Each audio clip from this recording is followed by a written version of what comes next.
কি সেই কক্সবাজারে দরিয়ানগরে একটু ভয় পাইছিলাম, তাও এটা ভূতের ভয় না মানুষের ভয় জানি না আমি, তবে একটু ভয় পাইছিলাম ওইখানে, মানুষেরই ভয় পাইছি, মানে একদম নিরিবিলি ছিল, একটু ভৌতিকও ছিল একটু। কিন্তু কবরস্থানে ভয় লাগে না একটু, এখানে আমি রাতেও আসতে পারবো।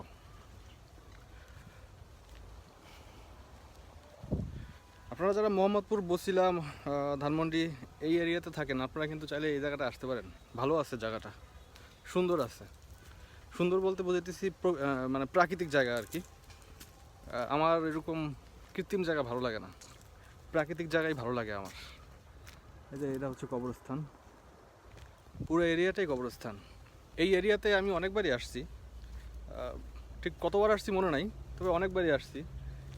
এটা হচ্ছে একটা লেক, চতুর্দিকে, চতুর্দিকে না মানে অনেকটা অংশ জুড়েই একটা লেক আছে। এই এরিয়াটা 10 বছর আগে কিন্তু এরকম ছিল না।